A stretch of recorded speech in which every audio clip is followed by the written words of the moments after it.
this show is called Wastelands, Candylands, and I started to think about wastelands and what's my version of a wasteland and how my work relates to that.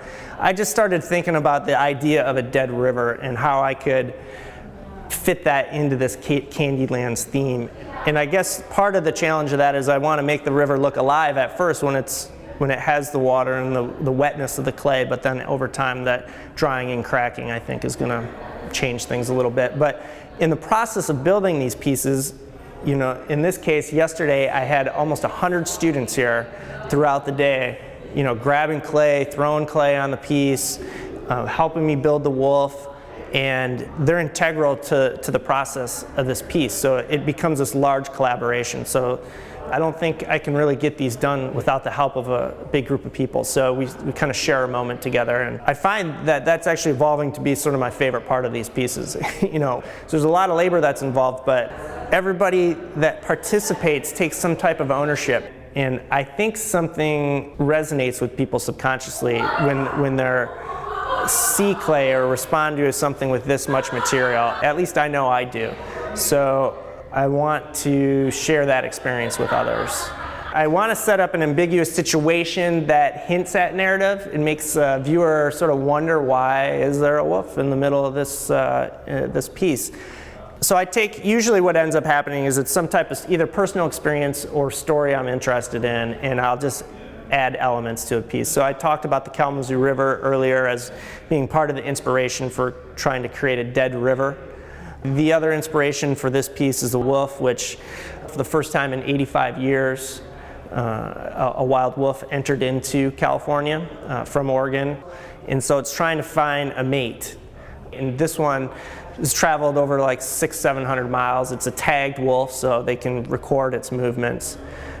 I wanted the wolf to look, as it's crossing this river, you know, the river's going to dry and crack, and the wolf isn't really going to have a sense of footing on that. And I wanted it to look really tentative, but at the same time searching for something. This is actually the first exhibition I've had in a gallery with the installation in about 2 years. Normally, it seems like I've gotten installations outside. In one of them in Kalamazoo, Michigan, I mixed the piece with concrete to create a type of adobe that's going to exist for 2 years. And then in Philadelphia, I did one in an abandoned parking lot in the middle center city, Philadelphia. In each case, kind of respond to the landscape to decide the pieces. I've been doing this series also of these large animals like dead whales, gray whales, African elephants, with these really large migration patterns. So in a sense, kind of slow that down and let people observe this really unusual scene when they're walking by, you know, downtown Philadelphia and they come across 3 beached whales is an unusual sight. You know, I had a couple of experiences actually in between my schooling that I think actually directed my practice quite a bit. One, I was an assistant or apprentice to June Kaneko. It's a ceramic artist in Omaha, Nebraska. June makes these huge, beautiful ceramic sculptures that end up in galleries and museums, collections all over the world, really refined objects. And then after I was done working for June for a couple years, I actually traveled in Central America and ended up living in Costa Rica for a while, where I volunteered at a sustainable living ranch, and we would build houses, and the floors of the houses, I would help out quite a bit on the floors, and everything was made from clay that we dug in a river that was about a mile away, and then we'd mix it with dung, you know, cow manure, and sand, and create what we called cob. So we'd make these beautiful cob floors and cob walls. And so I kind of have these two totally opposite experiences in different parts of the world, but with the same material.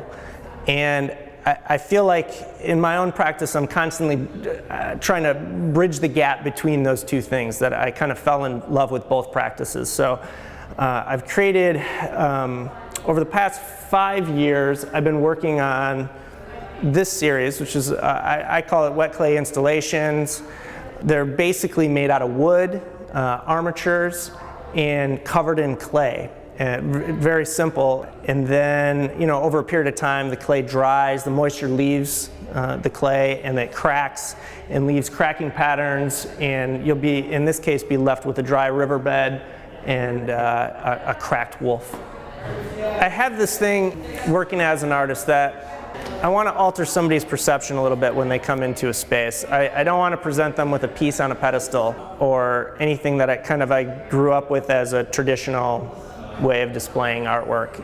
These works often only exist once, so they're they're site specific, but also temporal at the same time. So they exist in this one place for a short amount of time, usually a month or 2 months or something like that, and then it's never really rebuilt in the same way again. I do think about it as an artist. I want people to encounter my work. I want to engage them on a visceral and physical level, but there's also a lot of factors that I want to come through in the artwork. I'm kind of a material junkie. I think about weight and gesture and narrative, installation, and environmental concerns. So it's one element of the bigger picture that comes across in the work. But certainly when you have a large dead whale stuffed in a corner of a gallery or abandoned building, somehow it hits some empathetic chords along the way. That seems to be a consistent theme through my work.